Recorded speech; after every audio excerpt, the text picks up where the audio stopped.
All right. I am joined by Ariela, Kiradjian. I panicked. Let's just take out the last part. K. Ariela K. How are you?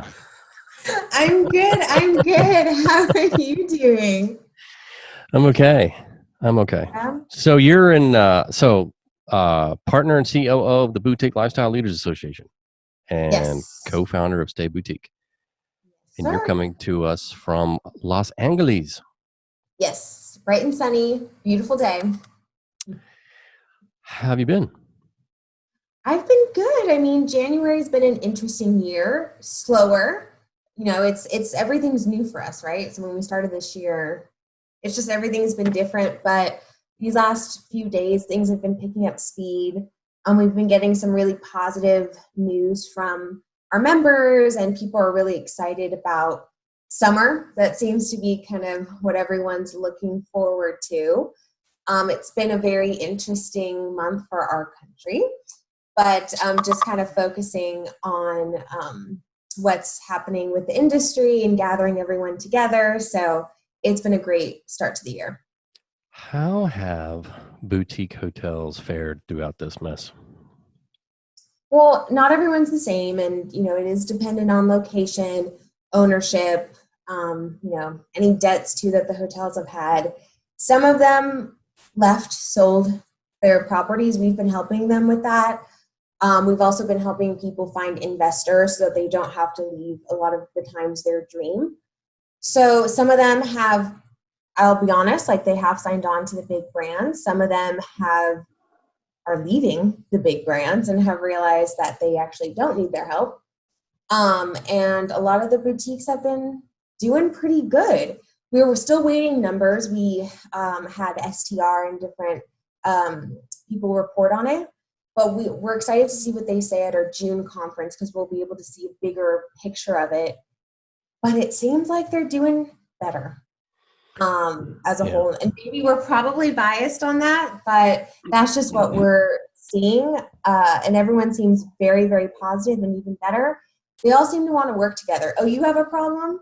Let me help you. And that's been the most beautiful thing that we've seen out of all of this. Yeah, that's awesome. Well, we're seeing the same thing. We're seeing independents go to brands and brands go to independents, and it's different reasons why they're doing so. It's kind of all over the map. But I think you're right. I think independents are doing well, especially the independents in the rural areas out of the big cities. So they're yeah. I mean, you look at even acquisitions. I mean, okay, so I saw Corn and Is More. Did my heart break a little? Yes. But we have a category for that. It's called branded boutique. But then we see Pally Society acquire Arrive Hotels. And that was really exciting to see. We saw Kessler Collection decide we don't need the big brand anymore. I think we can actually make more money going independent. And we've been having our board meetings. We're starting to have focus groups. And that's actually what we're seeing is that a lot of hotels decide to go with a big brand, usually for distribution, which we know that. We're trying to figure out a solution to that. And two is they're scared. Like a lot of times, especially if you're just opening up in a new location or it's your first time opening up a hotel, you want help, right? But we're starting to see changes in that amid COVID. A lot of our branded boutique properties have told us that, when COVID hit, was anyone there to help us? No.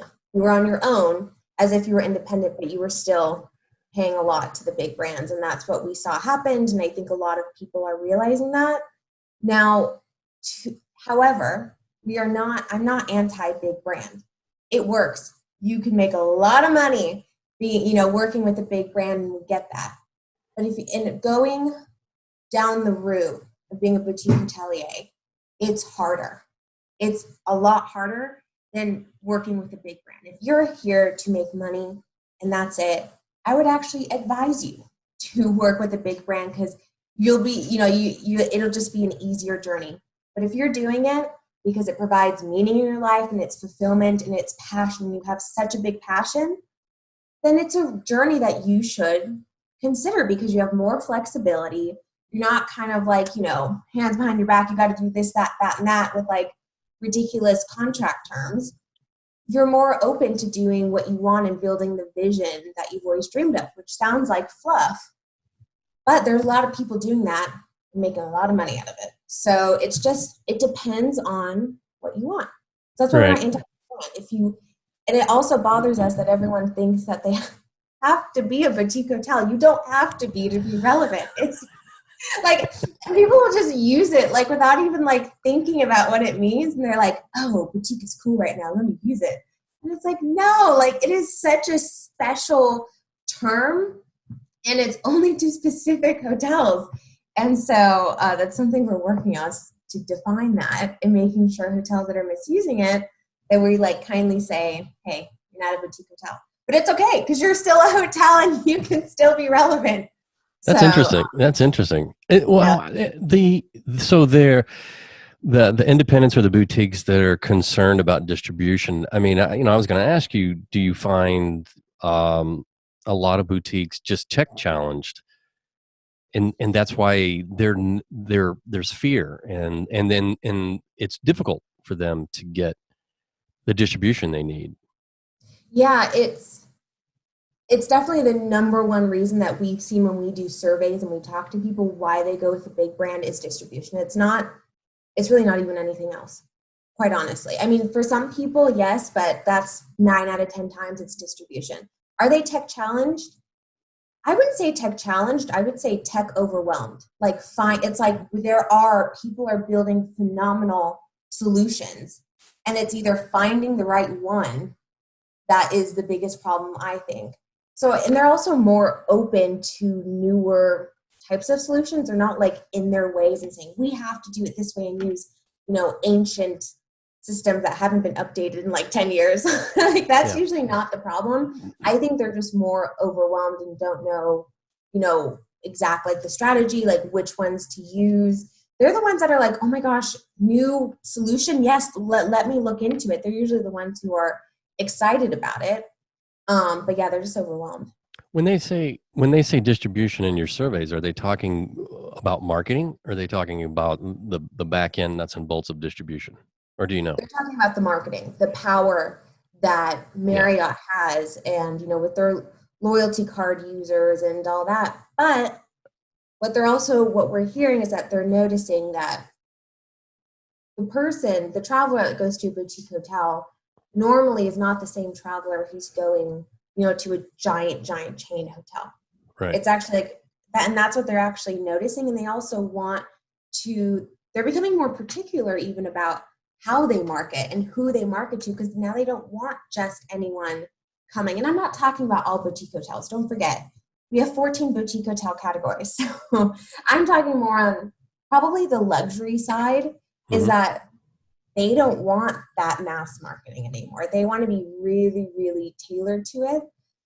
So that is the biggest thing, is more of the marketing side of distribution. And there's got to be a lot of really smart marketers that can market your boutique hotel out on the street now that are willing to do contract work. I would imagine it's like now's the time. Don't be afraid.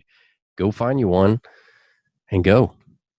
I agree that it's funny you say that got brought up in our board meeting, which was, a lot of people that are out of work now going into consulting. And this is the time to like help, your fellow community as well as by contracting them. I 100% agree. And they know what they're doing too. And you got to give them a chance because their ideas are probably fabulous. And I agree, but also partnering or using the right technology as well, I think is huge with marketing. If you don't have the right technology behind it, I'm not sure how that's going to work. Right. Well, we're out of time. We're out of time, but thank you so much for joining me again. Thanks, Jason. Always a pleasure. Thank you. You too. Bye-bye.